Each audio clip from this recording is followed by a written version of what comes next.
Emperor Thexkar the Conqueror, former ruler of the mighty Valdari Empire, walked through the halls of the United Nations building on Earth with heavy chains around his wrists and ankles.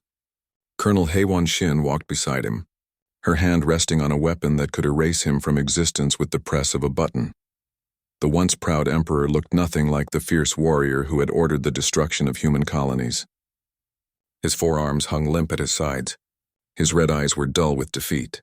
He had aged decades in the weeks since his surrender, broken by the realization that his species was now subject to beings they had considered primitive animals.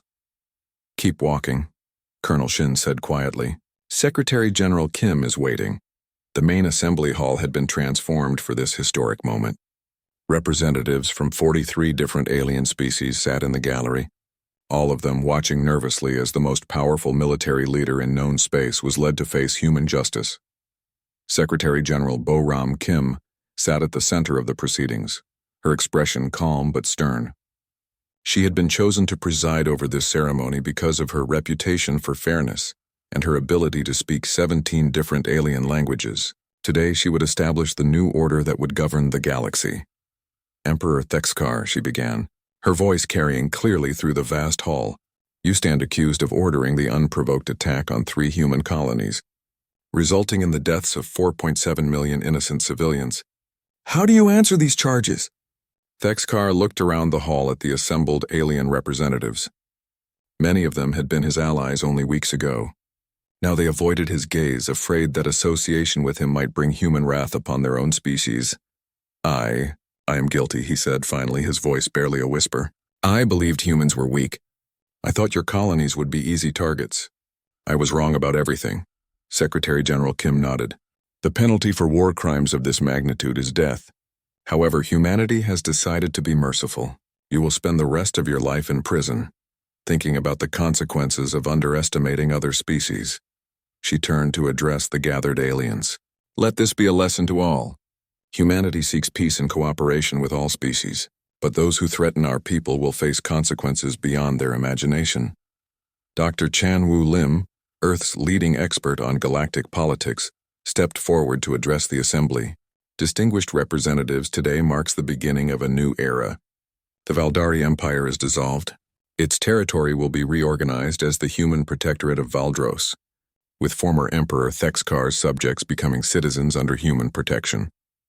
An alien ambassador from the Kellen Federation raised one of his 6 arms. "Dr. Lim, what assurances do we have that humanity will not follow the Valdari example and use force to expand its territory?" Dr. Lim smiled patiently. "Ambassador Vexelin, humanity has had the power to conquer the galaxy for over a century. We chose not to reveal our capabilities because we had no desire for empire. We only acted when our people were murdered. Our goal is protection, not conquest." Another alien, this one from the Crystalline Coalition, spoke up. "But your weapons are beyond anything we understood was possible. You can control stars, create black holes, alter reality itself. How can lesser species feel safe in a galaxy where humans possess such power?" Admiral Eunji Choi, who had been watching quietly from the side, stepped forward. "Because, Ambassador Threlksa, we have been watching all of you for 200 years. If we wanted to destroy you, you would already be gone. The fact that you are here alive and free proves that humanity can be trusted with power." She activated a holographic display that showed the galaxy with human territory marked in blue. It was surprisingly small, just the solar system and a few dozen colony worlds. "This is human space," Admiral Choi explained. "We could have claimed everything, but we chose to remain in our small corner of the galaxy. We only revealed our true strength when forced to defend ourselves." Ambassador Gyuri Yoon, Earth's new galactic diplomat, stood to present humanity's proposal for the future. "Distinguished colleagues, we offer you a choice. Join the Terran Federation as equal partners or remain independent with human protection. Those who choose partnership will have access to our technology and military protection. Those who choose independence will be left alone, as long as they never threaten human interests or Federation members." The hall buzzed with whispered conversations as alien representatives discussed this unexpected offer. They had expected conquest and slavery, the traditional fate of defeated species. Instead, humans were offering partnership and protection. "What about our military forces?" asked the representative from the hegemony of suns. Existing militaries will be allowed to remain, but under Federation oversight, Ambassador Yoon replied. No species will be permitted to develop weapons capable of destroying planets or star systems. Such technology will remain under human control to prevent future wars. Emperor Thexkar, who had been listening in silence, suddenly spoke. They are not lying to you. Humans have weapons that could destroy every world in the galaxy, but they choose restraint. They could have erased the Valdari species completely, but they spared us. Accept their offer before they change their minds. Secretary General Kim gestured for silence. The former emperor speaks truth. Humanity's greatest weapon has always been patience and planning. We observed you all for centuries, learning your strengths and weaknesses, preparing for the day we might need to defend ourselves. That day came when the Valdari attacked our colonies. Dr. Lim continued the explanation. Every species in this hall has been studied extensively. We know your military capabilities, your political structures, your cultural values.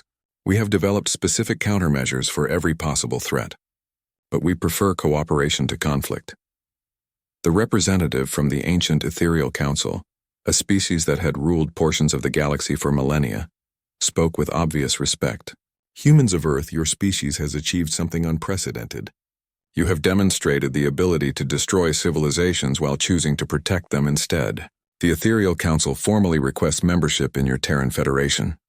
One by one, the other alien representatives stood to make similar declarations. Some requested full membership, others asked for protection agreements, but none chose to remain completely independent. The demonstration of human power had been too complete, too overwhelming. Admiral Choi watched the proceedings with satisfaction. Ladies and gentlemen, today marks the end of the old galaxy and the beginning of the new. Under human leadership, we will create a federation based on mutual cooperation and protection. Wars between member species will be prevented by Federation peacekeepers. Trade disputes will be resolved through Federation courts. Scientific discoveries will be shared for the benefit of all. Ambassador Yoon added, but make no mistake, this peace comes with a price. Any species that threatens Federation members will face the full might of human military power. We have shown you what happens to those who underestimate us. Do not make the same mistake as the Valdari. As the ceremony concluded, Emperor Thexkar was led away to begin his life sentence. The former conqueror looked back once at the assembled representatives, his expression filled with regret and warning. Remember this day, he called out. Remember that the humans could have destroyed us all but chose mercy instead. Do not give them reason to change their minds. President Su Jin-han, who had been watching from the observer gallery, stepped forward to address the assembly one final time. Citizens of the galaxy, she began. Today we establish a new order based on strength tempered by wisdom. Humanity has learned that true power comes not from the ability to destroy, but from the willingness to protect. We invite you to join us in building a future where all species can prosper in peace. She paused to look around the hall at faces both human and alien. The galaxy is vast and full of wonders we have yet to discover. There are threats beyond our current knowledge that may require all our combined strength to face. Together, as the Terran Federation, we will be ready for whatever challenges await us among the stars. As the representatives began to file out, already making plans for the new galactic order, Dr. Lim reflected on how completely the situation had changed. 6 months ago, humanity had been seen as primitive colonists barely capable of interplanetary travel. Now they were the undisputed leaders of the known galaxy. But he knew this was just the beginning. Deep space monitoring stations were already detecting signs of activity from beyond the galactic rim, movements that suggested even greater challenges lay ahead. For now, though, humanity had achieved its goal. They had proven that Earth's children were not prey to be hunted, but predators to be respected. The galaxy would remember the lesson learned from the Valdari War.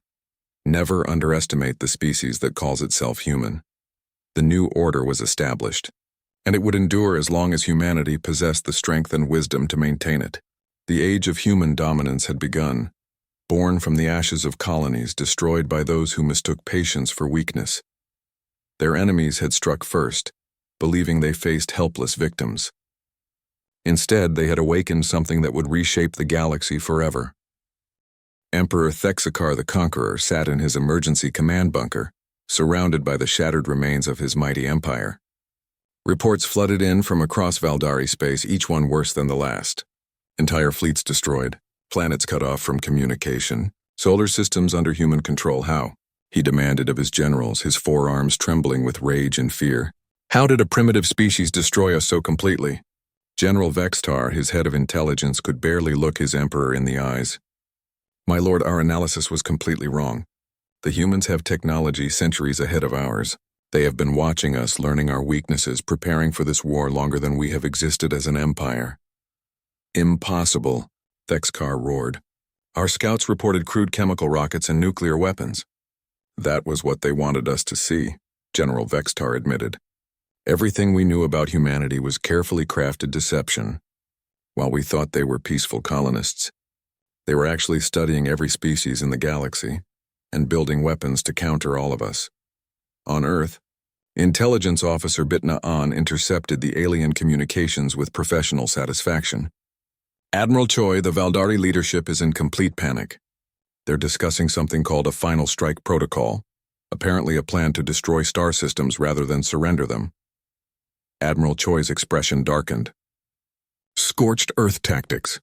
They would rather destroy everything than admit defeat. Should we be concerned? Commander Hyunwoo Park asked. No, Admiral Choi replied coldly. Let them try. It's time to show the galaxy our most devastating weapon. She activated her personal communicator. Admiral Seungwoo Jang, you are authorized to demonstrate Event Horizon. Choose a military target and make sure the entire galaxy is watching. Admiral Jang commanded the inevitable. A ship that looked like a mobile laboratory from the outside. In reality, it was humanity's answer to species that preferred mutual destruction to surrender. The ship's main weapon could create and control artificial black holes with surgical precision. Target selected, Admiral Jang reported from his position near a remote Valdari military station, broadcasting on all frequencies. Every species in the galaxy will witness this demonstration. The weapon activated with no visible effect at first. Then space began to bend near the Valdari station. A point of absolute darkness appeared, smaller than a pinhead but with the gravitational pull of a small star. The military station, which had been built to withstand planetary bombardment, was pulled apart atom by atom. It stretched like rubber before disappearing into the artificial black hole. The entire structure, along with its asteroid foundation, was consumed in seconds. Then, as quickly as it had appeared, the black hole collapsed and vanished. Nothing remained where the station had been. Not debris, not radiation, not even empty space with unusual properties. It was as if the station had never existed. The demonstration was broadcast across the galaxy. Every species with space technology watched in stunned silence as humans casually violated the laws of physics. Creating black holes was considered impossible by galactic science. Controlling them was beyond imagination. Emperor Thexkar watched the recording with growing terror. They can create black holes, he whispered. They can erase anything from existence. My lord, General Vextar said carefully, perhaps it is time to consider surrender. Our military is broken. Our technology is useless. If we continue to fight, they might decide to erase our homeworld. Never, Thexkar screamed.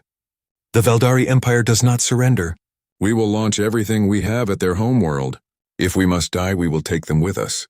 Intelligence Officer Bitna An intercepted this communication as well. Admiral, they're preparing a final assault on Earth. Every remaining ship in their empire is being recalled for a suicide attack. Admiral Choi seemed almost pleased by this news. Perfect. Let them come. It's time to end this war completely. She opened a channel to General Moon Young Lee, who commanded humanity's ultimate defensive system. General, prepare the reality anchors. When the Valdari fleet arrives, I want them to understand exactly what they're facing. General Lee nodded grimly. Understood, Admiral. The homeworld defense grid is charging now. Dr. Myung-Soo Shin monitored the approaching Valdari fleet from his command center. Admiral, they're bringing everything. Over 8,000 ships, all their remaining weapons, every soldier they can fit in a spacecraft. It's the largest fleet in their history. And it will be their last, Admiral Choi replied. As the Valdari fleet approached Earth's solar system, they expected to find a few scattered human ships and some primitive orbital defenses. Instead, they encountered something that broke their understanding of reality itself. The reality anchors activated as the enemy fleet crossed the outer planets. These were humanity's most closely guarded secret. machines that could alter the fundamental laws of physics in a localized area. Space itself became hostile to the Valdari ships. "What's happening?" screamed the Valdari fleet commander as his ships began to malfunction in impossible ways. "Our engines are working, but we're not moving. Our weapons are firing, but the energy is disappearing." Dr. Shin's voice came through their communication system, speaking in perfect Valdari. "You are experiencing a reality differential field. In this area of space, the laws of physics favor humanity. Your technology cannot function because we have made it impossible." The Valdari fleet found themselves trapped in a region where their weapons had no effect, their engines provided no thrust, and their shields offered no protection. They were helpless insects caught in an invisible web. "Surrender now," Admiral Choi's voice echoed through space, "and your crews will be treated according to galactic law. Continue fighting and we will demonstrate what happens when reality anchors are used offensively instead of defensively." Emperor Thexkar, commanding the fleet personally from his flagship, stared at his useless controls in disbelief. "This is impossible. Reality cannot be changed." "You keep using that word," Dr. Shin's voice replied with amusement. "I do not think it means what you think it means. Humans have been manipulating reality for decades. We just never had a reason to show anyone before." As if to prove the point, one of the smaller Valdari ships simply faded from existence, not destroyed, not transported. It became translucent and then invisible, as if it was being erased from reality itself. "How are you doing this?" Thexkar demanded. "By understanding that reality is not fixed," Admiral Choi answered. "While other species accepted the universe as it was, humans asked why it had to be that way. We learned to rewrite the rules when necessary." The rest of the Valdari fleet watched in horror as more ships began to fade. They were not being destroyed by weapons. They were being edited out of existence by beings who had learned to treat reality as a rough draft. "Stop," Thexkar screamed. "We surrender." The Valdari Empire surrenders unconditionally. The fading effect stopped immediately. Admiral Choi's voice was calm and professional. "Emperor Thexkar, you are under arrest for war crimes against humanity. Your empire is dissolved. Your territory is now under human protection. Your military will be disbanded and your weapons destroyed." "And if we refuse?" Thexkar asked, though his voice was barely a whisper. "Then you will discover what the reality anchors can do when we stop being gentle," General Lee replied. "We can make your entire species fade from existence. Not just your bodies, your history, your culture, every record that you ever existed. Would you like a demonstration?" The silence from the Valdari fleet was answer enough. Admiral Choi looked around the command center at her officers. They had achieved something unprecedented in galactic history, the complete defeat of a major empire without losing a single human ship. "Ladies and gentlemen," she announced, "the war is over. Humanity is now the dominant power in this region of space. Other species will be watching our response to this victory. We must show them that we are firm but fair rulers." Commander Park raised his hand hesitantly. "Admiral, what happens now? How do we govern an empire?" "We don't," Admiral Choi replied. "We transform it. The Valdari will rebuild their society under human guidance. Other species will be invited to join a new galactic federation under human leadership. Those who refuse will be left alone, as long as they never threaten human interests." Dr. So-Young Kim looked up from her analysis station. "Admiral, I'm detecting movement throughout the galaxy. Dozens of species are sending diplomatic envoys toward Earth. They all want to negotiate before we turn our attention to them." Admiral Choi smiled for the first time since the war began. "Then let's give them something to negotiate about. Signal all human forces, begin Phase 3. It's time to introduce ourselves to the galaxy as its new leaders." Fleet Admiral Young-Soo Park stood on the bridge of the Retribution, watching the Valdari home system grow larger on the main screen. The alien homeworld was called Valdros, a beautiful planet with purple oceans and silver cities. Soon it would be a very different place. "Admiral," reported his science officer, Commander In-Hai Yu, "stellar engineering systems are fully charged. We can begin solar manipulation on your command." The Retribution was unlike any ship ever built. From the outside, it looked like a massive research vessel, the kind humans used to study distant stars. Inside, it carried technology that could turn a peaceful sun into a weapon of unimaginable power. "Begin Solar Storm Protocol," Admiral Park ordered. "Let's show them what happens when you threaten human children." The ship's main weapon activated with a deep humming sound that vibrated through the hull. Invisible energy beams reached across space to touch the Valdari sun. Within minutes, the star began to behave in ways that nature never intended. On the surface of Valdros, Valdari citizens pointed at their sky in wonder and growing fear. Their sun was changing colors, shifting from yellow to orange to red. Strange flares erupted from its surface, creating beautiful but terrifying light shows in their atmosphere. Then the electromagnetic pulses began. Every piece of electronic equipment on Valdros started to malfunction. Communication systems failed. Power grids collapsed. Military computers crashed and refused to restart. In minutes, an advanced civilization was thrown back to the Dark Ages. "Sir," Commander Yu reported with satisfaction, "all technology in the system is offline. Their ships are dead in space. Their planetary defenses are down. They're completely helpless," Admiral Park nodded grimly. "Good. Now they know how our colonists felt when the bombs started falling." Meanwhile, Commander In-Hai Yu was leading a very different kind of mission aboard the experimental vessel Ghostwalker. This ship was equipped with phase shift technology that allowed it to exist partially outside normal space. To the naked eye, it looked like empty space with a slight shimmer. "Commander," whispered her tactical officer, Lieutenant Dong Hyun. "Oh. We're approaching the Valdari command station. Defenses are still active, but they can't see us." The Ghostwalker drifted through the station's shields as if they were not there. Energy weapons passed harmlessly through its hull. The aliens watched their sensors in confusion as something invisible moved through their most secure installation. "Phase shift complete," Commander Yu announced. "Beginning infiltration." She led a team of 20 soldiers through the corridors of the Valdari command station. They wore special suits that kept them synchronized with the ship's phase shift field. To the aliens, they were ghosts that could walk through walls and ignore weapons. "What is this sorcery?" screamed a Valdari guard as Commander Yu's team appeared in his secure control room. He fired his weapon repeatedly, but the energy bolts passed through the humans without harming them. "This is justice," Commander Yu replied calmly as her soldiers placed special devices on the alien computers. "You wanted to see advanced technology. Be careful what you wish for." The devices were called Nemesis drones, created by Dr. Myung-Soo Shin after decades of studying alien computer systems.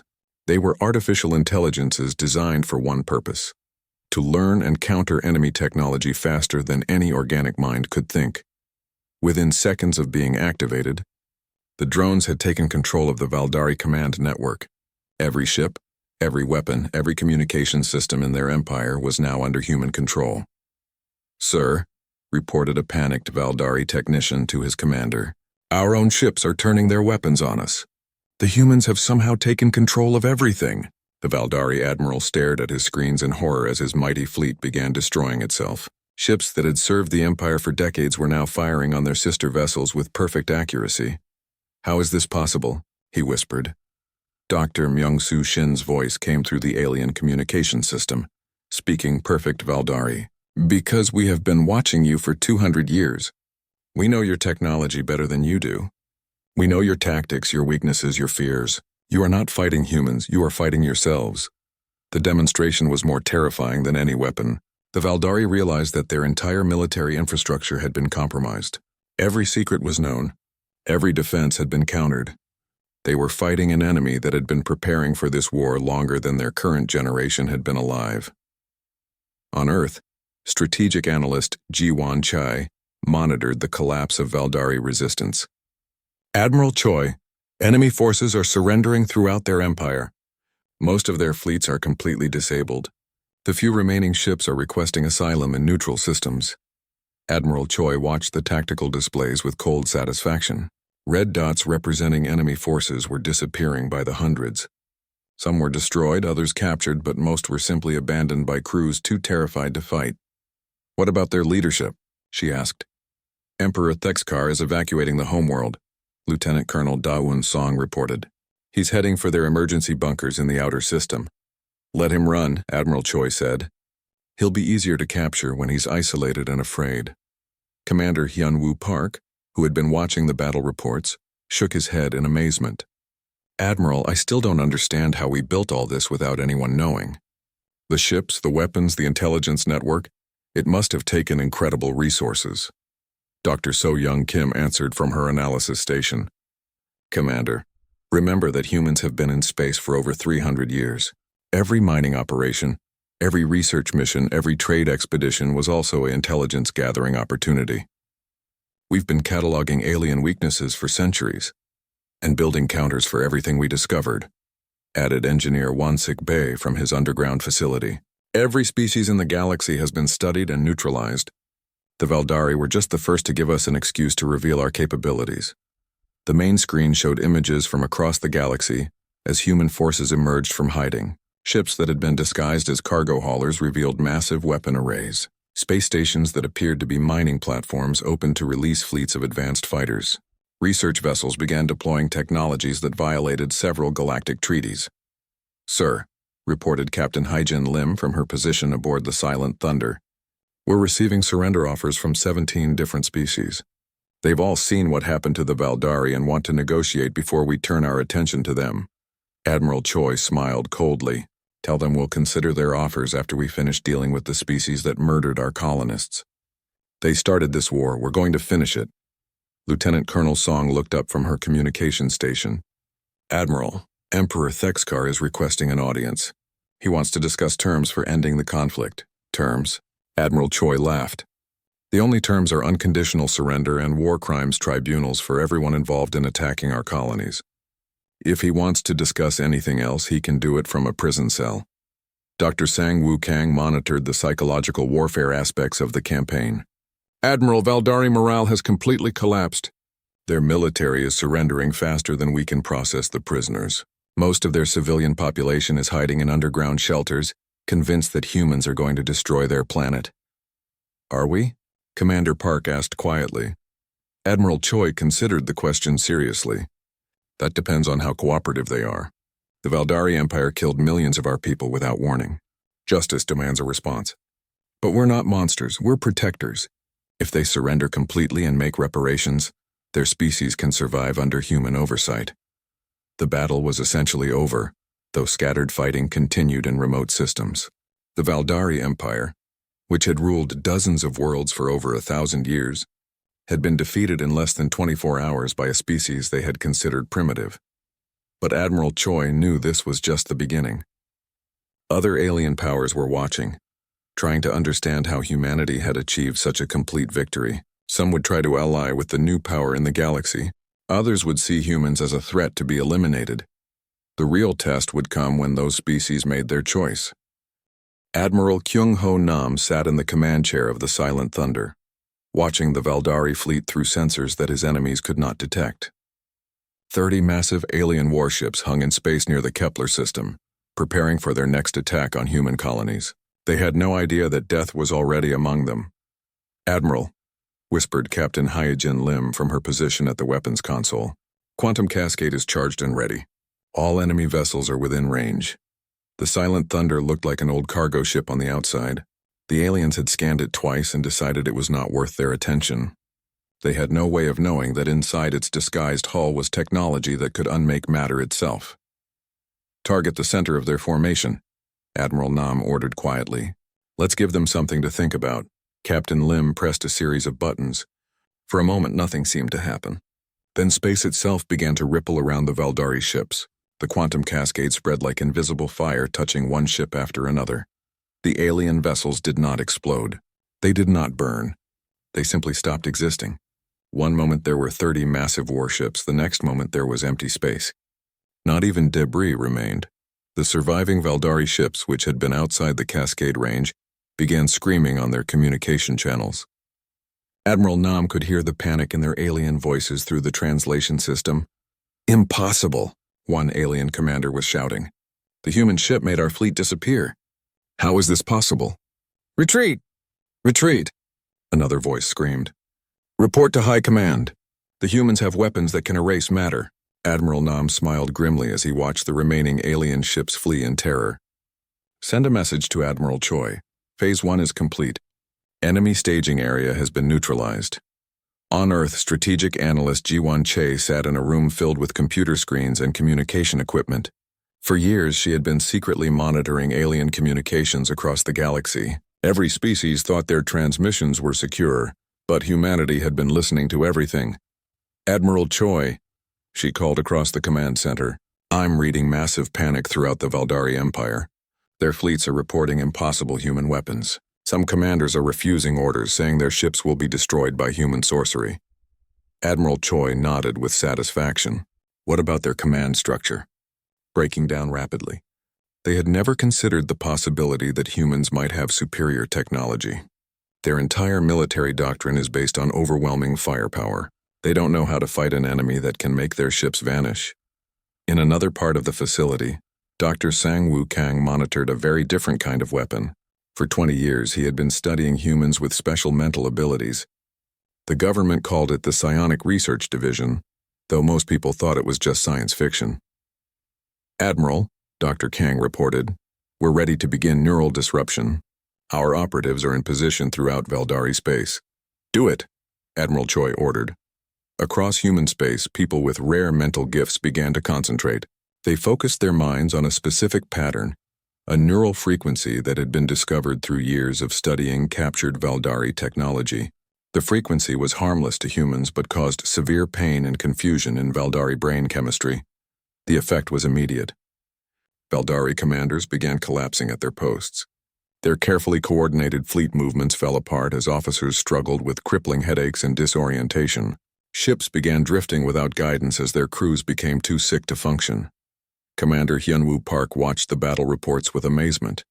"Admiral, this is incredible. Their entire military is falling apart. How did we know about their neural weaknesses?" "Because we've been studying them for decades," Admiral Choi replied. "Every species in the galaxy has been observed, analyzed, and cataloged.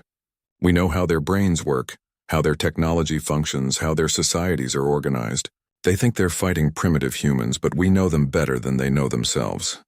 The reports kept coming in. Valdari fleets across the galaxy were in chaos. Their admirals were unable to give coherent orders. Their ships were becoming sitting targets as human vessels decloaked and began systematic attacks. Dr. So-Young Kim, who had traveled to Earth with Commander Park, studied the incoming data with professional interest. "Admiral, the Valdari are trying to adapt their equipment to block our psionic attacks. They're surprisingly quick learners." "It won't matter," Admiral Choi said confidently. "We have dozens of different attack methods. Every time they adapt to one, we'll hit them with something new." On the main display, they could see the positions of human and Valdari fleets throughout the galaxy.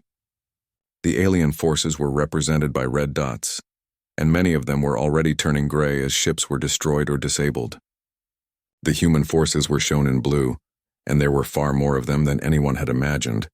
"Sir," called Lieutenant Colonel Daeun Song from her station, "the Valdari High Command is attempting to contact us. They want to negotiate." Admiral Choi laughed coldly. "They murdered millions of our people 12 hours ago. Now they want to talk. Put them through." The main screen showed the face of a Valdari general, his forearms trembling with fear. When he spoke, his voice was shaking. "Humans of Earth," the alien said, "there has been a terrible misunderstanding. The Valdari Empire seeks peaceful coexistence with your species. We are willing to discuss compensation for any damage that may have occurred." "Compensation?" Admiral Choi's voice was like ice. "You destroyed 3 of our colonies. You murdered millions of innocent people. You demanded our surrender. And now you want to negotiate?" The Valdari general's red eyes darted around nervously. "Our intelligence was incomplete. We did not realize that humanity possessed such advanced technology. Perhaps we can reach an agreement that benefits both our species." "There will be an agreement," Admiral Choi replied, "but it will be your unconditional surrender. You have 24 hours to withdraw all forces from human space and prepare to face trial for war crimes. But our empire spans dozens of star systems. We cannot simply surrender to one species." "You should have thought of that before you attacked us," Admiral Choi said, then cut the communication. Dr. Kang looked up from his station. "Admiral, Valdari neural activity is returning to normal. They're adapting faster than we expected." "Then it's time for Phase 2, Admiral Choi declared. "Signal Fleet Admiral Young-Soo Park. He is authorized to begin stellar engineering operations." Commander Park felt a chill run down his spine. "Stellar engineering? What does that mean?" Lieutenant Colonel Song answered with a grim smile. "It means we're going to show them what happens when you threaten human children. The Valdari wanted to demonstrate their power by destroying our colonies. Now we'll demonstrate ours by rearranging their solar system. Across the galaxy, human ships that had been hidden for decades began revealing their true capabilities. Weapons that existed only in theory became terrible reality. The Valdari Empire, which had ruled dozens of worlds for centuries, was about to learn that they had made the worst mistake in their species' history.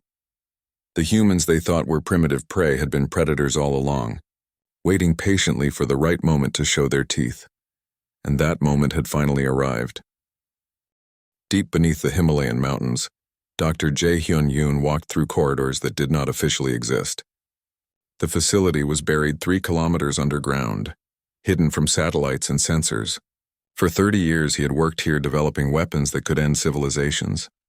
The elevator descended for 2 full minutes before stopping. When the doors opened, Dr. Yoon stepped into a vast chamber filled with machines that hummed with incredible power. Technicians in white coats moved between the devices, checking readings and making adjustments. This was Project Lazarus, humanity's most dangerous secret. "Sir, we've received activation orders from the Defense Council," said Engineer Won-sik Bae as he approached. His face was pale with excitement and fear. "After 30 years of waiting, they want everything online." Dr. Yoon nodded slowly. He had always known this day would come. "How long until all systems are ready?" 6 hours for the primary weapons.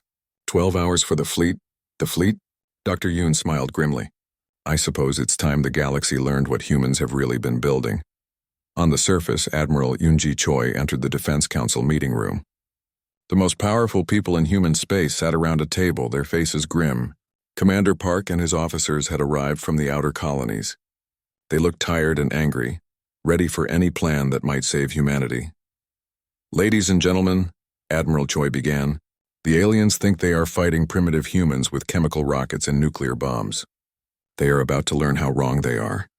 She pressed a button and the lights dimmed.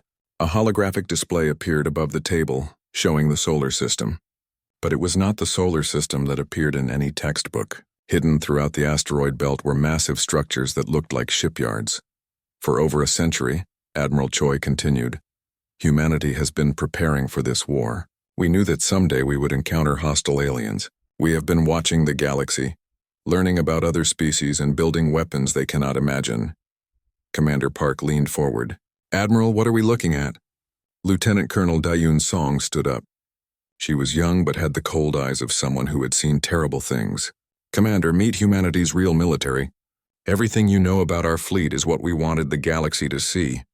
Our actual capabilities have been classified for decades." The hologram changed, showing ship designs unlike anything in the known universe. These vessels were enormous, with strange curves and surfaces that seemed to bend light around them. "Quantum torpedo swarms," Lieutenant Colonel Song explained as images of weapons appeared. "Planet cracker devices. Stellar manipulation technology. And something we call the Reaper Protocol." General Tae-ho Ryu, an older man with scars on his face, shook his head. "These weapons could destroy entire star systems. Are we really prepared to use them?" President Soo Jin-han, who had been quiet until now, spoke with a voice like ice. "General, they murdered millions of our people. They think we are weak animals to be enslaved. Yes, we are prepared to use everything." Dr. So-young Kim, who had come with Commander Park, stared at the displays in shock. "How is this possible? How did we build all this without anyone knowing?" Engineer Won-sik Bae appeared on a communication screen from his underground facility. "Dr. Kim, we have been mining asteroids for a century. The galaxy assumed we were just collecting materials for our colonies. In reality, we were building the largest military fleet in galactic history." The hologram showed more details. Hidden shipyards throughout the solar system began revealing themselves.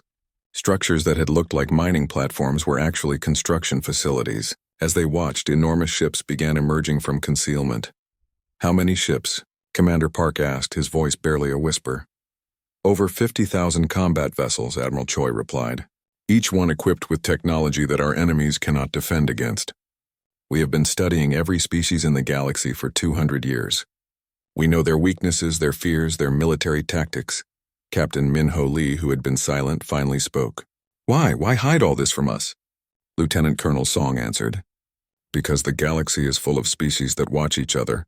If they had known humanity was building this kind of military, they would have united against us. Instead, they see us as harmless colonists. That mistake will cost them everything. The display changed again, showing alien communications that had been intercepted over the years. Hundreds of species discussing humanity, all agreeing that humans were primitive and not a threat. "We have been invisible," Admiral Choi explained. "While other species fought wars and built empires, we quietly observed and prepared. Every alien technology has been studied and countered. Every military strategy has been analyzed and defeated." President Han stood up. "The Valdari Empire has 48 hours to surrender unconditionally. If they refuse, we will demonstrate why attacking humanity was the last mistake their species will ever make." Dr. Yoon's voice came through the speakers from his underground facility. "All primary systems are now online. The Reaper protocol is ready for deployment. The stellar engineering platforms are charging.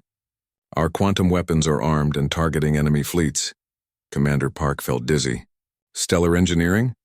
We can control stars?" "We can make them explode," Engineer Bay said simply. "The Valdari home system has 7 planets. In 6 hours it could have 7 new suns." General Ryu looked uncomfortable. "Are we becoming the monsters we're fighting?" "No," Admiral Choi replied firmly. "We are becoming what we need to be to protect our people. The aliens chose war. We will give them more war than they can handle."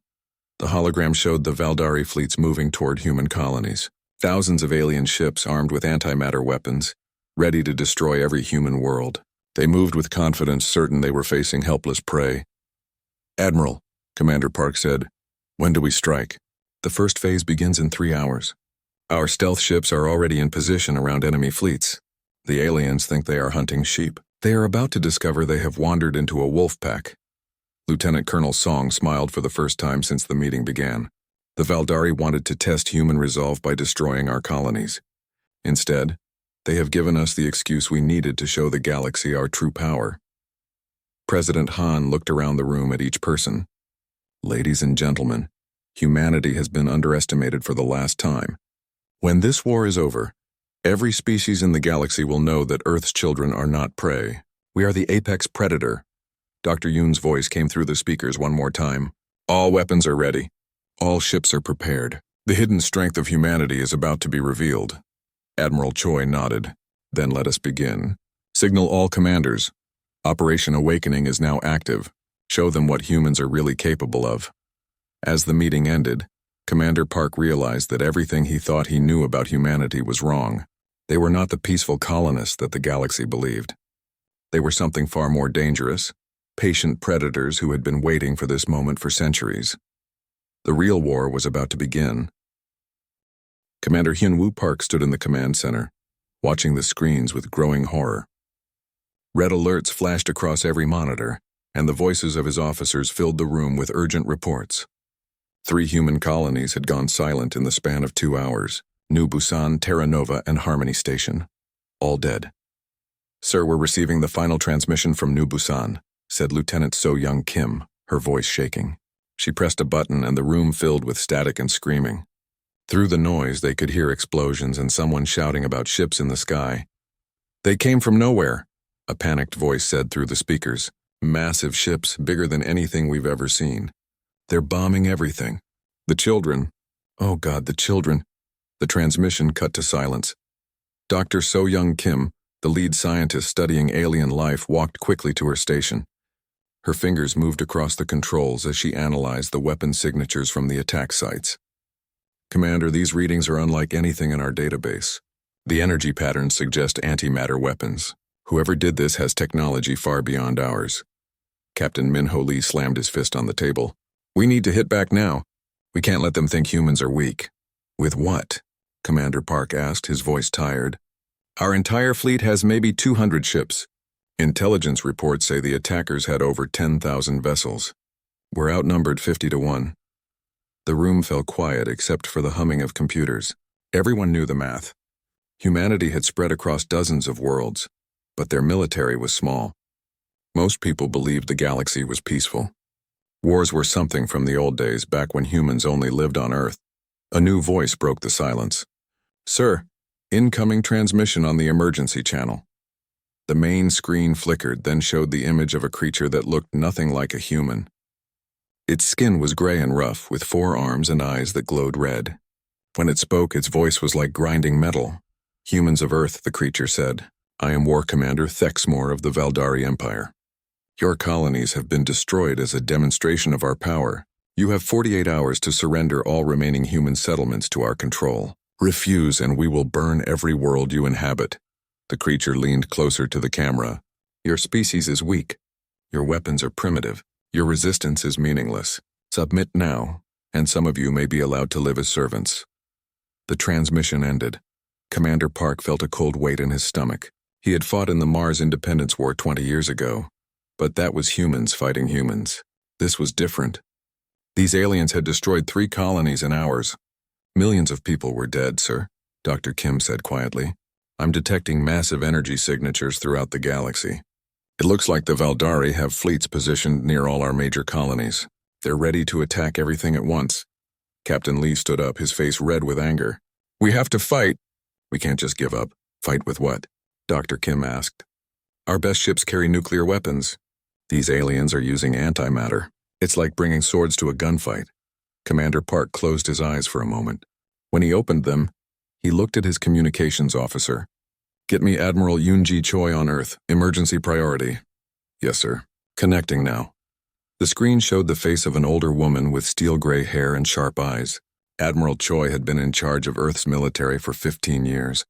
She looked calm, but Commander Park could see worry in her expression. "Commander Park," she said, "I've seen the reports. How bad is it?" 3 colonies destroyed, Admiral.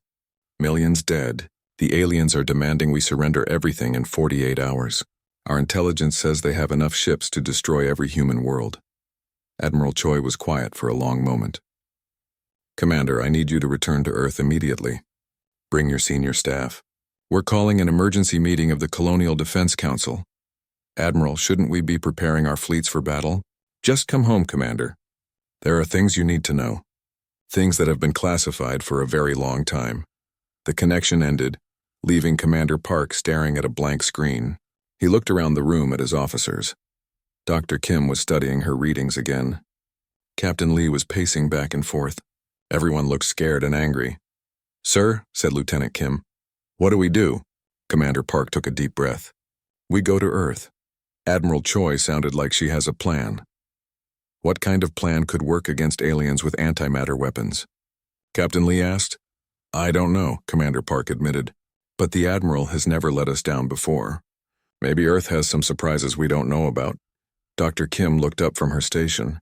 "Sir, I'm reading something strange. There are ships moving throughout the solar system, but they're not showing up on our normal sensors. It's like they're hidden somehow." "Hidden ships?" Commander Park walked over to look at her readings. "How many?" "I'm not sure. The signatures are very faint. But there are a lot of them. More than our entire fleet." Captain Lee stopped pacing. "Secret ships? Why would Earth hide ships from us?" Dr. Kim continued working with her instruments. "Sir, these readings are impossible. Some of these ships are massive, bigger than anything we've ever built. And the energy signatures? They're nothing like our technology." Commander Park felt a strange feeling in his chest. "Hope, maybe. How long until we reach Earth?" 18 hours at maximum speed, sir." "Then we better get moving. Something tells me this war is about to become very different." As their ship prepared to leave for Earth, Commander Park looked out at the stars. Somewhere out there, the aliens were waiting with their massive fleets and antimatter weapons. They thought humans were weak and primitive. But maybe they were wrong. Admiral Choi had sounded confident, almost like she had been expecting this attack. And these hidden ships that Dr. Kim had detected, what was Earth hiding? Commander Park had a feeling that in 18 hours he would learn things about humanity that would change everything. The aliens had made their first strike, thinking they were fighting helpless colonists. They were about to discover they had awakened something much more dangerous than they could imagine.